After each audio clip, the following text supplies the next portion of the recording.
pre-kindergarten program. So we start at age 3 with our pre-kindergarten. Pre-kindergarten is age 3 and age 4.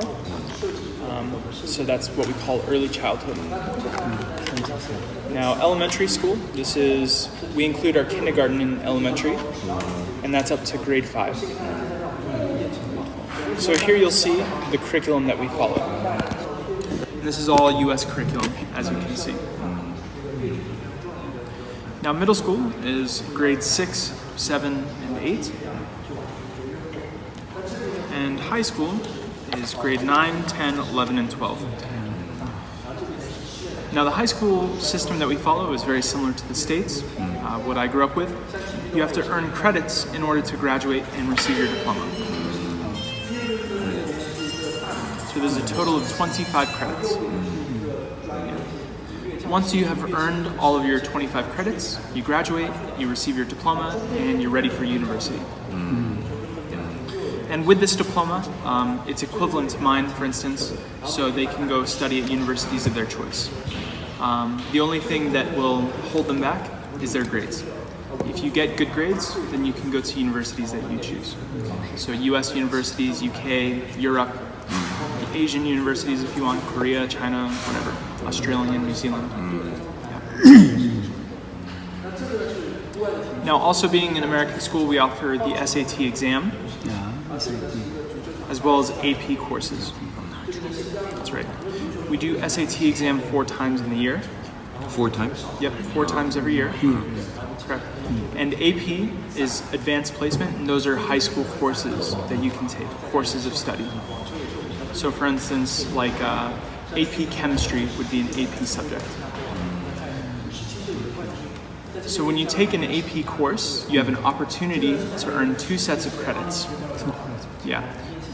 If you pass the high school course, you'll earn one of these high school credits. So let's say I'm taking AP chemistry.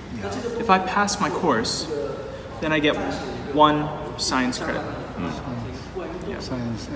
Okay. Now, at the end of the school year, students will take the AP exam. If you pass that exam, then you get 1 university credit going into university. So you can get 2 sets of credits, 1 high school credit and 1 university credit. Yes. So once they get into the university, they get 1 they credit. Have 1 already. going in already. Yep. Not all universities will accept it, but US universities generally accept it. Yeah.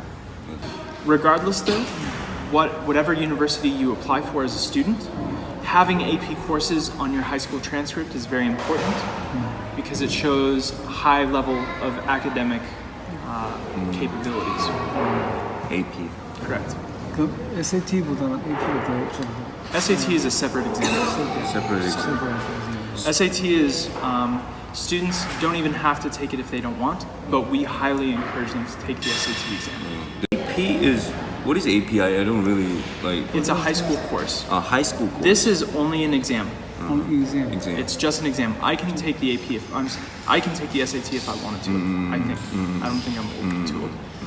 But AP is just for high school students, and it's a high school course. High school course. Every high school American high school students have to take. You don't have to. It's not Don't have to. compulsory. I don't have to. These are more challenging. These are very difficult courses.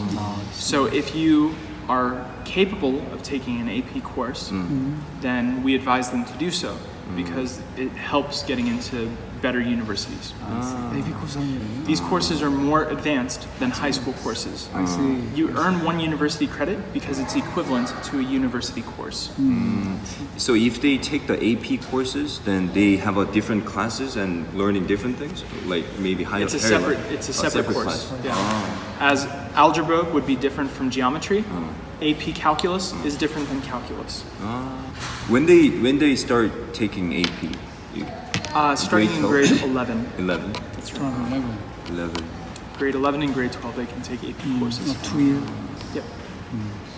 And we change them every year. So if you take AP in grade 11, the next year we'll offer different AP subjects. So you can take different ones. Is there any requirements or conditions the students need to have to come in and study here? Like, Yeah, so first is to submit the application, and that can be done via our website through our admissions portal. We'll need documents, so like school records, we'll need copy of passport, we'll need a reference from previous teacher, and a few other things, health check, stuff like that. Once we have all the documents that we need, then we can have the family over for an interview along with the student. During the interview, we'll talk to the student and their family, get to know them, ask some questions, and then we'll do an English assessment to determine their level of English. English test. Yep. So depending on their level of English, they'll be placed either in EIP, mainstream with ELL support, or mainstream no support. So me, for instance, if I was, a 16-year-old, I would go into grade 10 with no ELL support because I'm native. Yeah. So depending on the English test, then we will place the students. We are some of our family, our friends. They are staying in. They're Korean, but they are staying in the Shanghai, China. They're taking the international some of them, and they take some of them take the local school. Do you accept the credits? Yeah. Because they have a different curriculum. Maybe some of those. This is where we require school records. So when we take a look at it shouldn't be a problem. But we'll take a look at the school records, and if there's for some reason some question that we have, then we'll ask. But we generally don't have much of an issue. It's more like kids who do homeschooling that we have more questions. But coming from a traditional school, generally it's not a problem. We have students, like I said, we're an international school. We have kids who come from Korea, we have kids who come from China, Japan, even Saudi Arabia, Spain, Europe, US, Canada. So different education systems we're used to, so that's not a problem. I see. Some of the parents, they worry about they for example, his kids finished like grade 10, but the credit you don't accept it, and they have to start it like grade 9. They have to do it like one more year. They worry about that. I can't give you an answer. I would have to look at the school records. Yeah. To give you a clear answer, it would be best to look at. Look at this. Yeah. Okay. But most of the case don't have a problem with Shouldn't be a problem. getting credits. Yeah. Okay. Unless they're failing. If they failed their courses, then they don't get the credit. And you said one class has maximum 22. Correct. And then when they reach it 22, they split to. Correct. And the semester starts from August. Yep. Start August 15th. And we finish in June, on June 10th. Yep. We have 4 school breaks throughout the school year. We're currently on summer break, so here in July. We'll be coming back in August. We have fall break, which is in October. That's 1 week long. 1 week. Oh. Correct. We have winter break, which is 3 weeks here. We come back on January 13th. So this is the start of semester 2. And then spring break, which is 1 week. Spring break. And then we finish the school year on June 10th. Yep. So the whole school year, August to June. 2 semesters. So semester 1, August to December. Semester 2, January to June. And then 4 terms. So a term means each time they'll get a report card. Oh, okay. Yeah, so we give the report cards 4 times each year. Do you guys have Korean staff? They help the. Yep, we have 1 Korean staff member. Oh, okay. She's on summer break. Her daughter studies here, so she's on break, but she'll be here in August. Come to Malaysia learning English, like short time. For example, like 1 month or 2 months and 3 months. You have like that kind of like. Only the camp program. Camp program? Correct, yeah. So during the summer months, we have our summer camp, and during the winter time, we have our winter camp. So winter camp will be in December. December? And beginning of January. During our winter break, we'll have our winter camp. So we've got just over, it's 6 weeks. 6 weeks? 6 weeks. So if you want to do 2 weeks, 2 weeks is fine. But if you want to do the whole month, that's okay too. But the summer camp, basically, it's very similar to our EIP program. Most of our students who come for the camp are still developing their English. So the camp is designed for students who are still wanting to develop their English while also having fun, because it's still a fun program.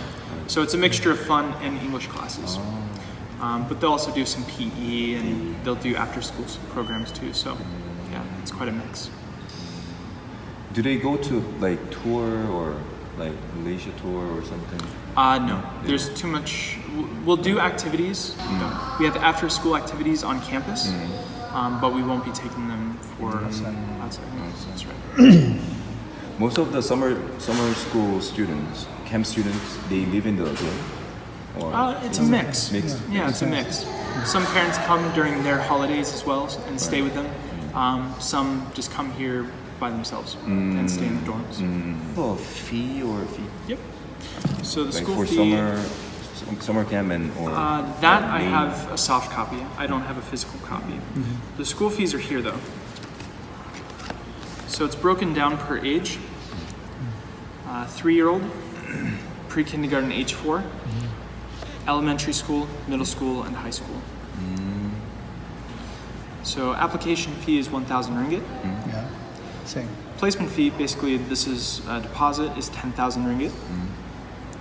Registration fee is 15,000. Now these two are per student, application and placement. Registration is per family.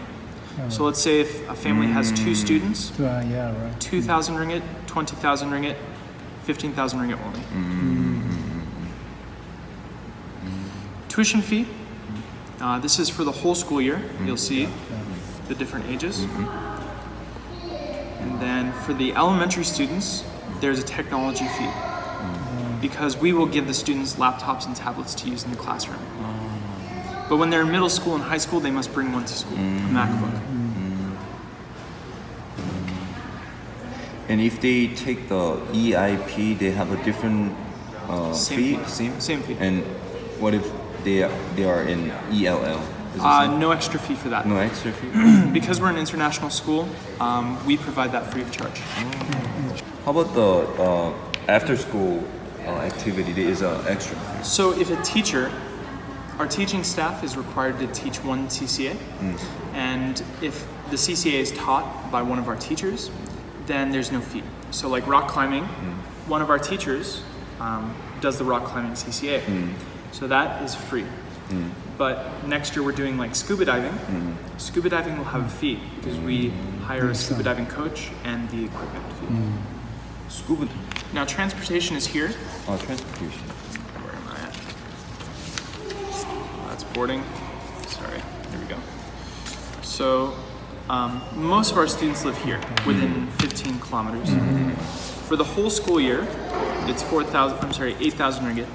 For one semester is 4,000.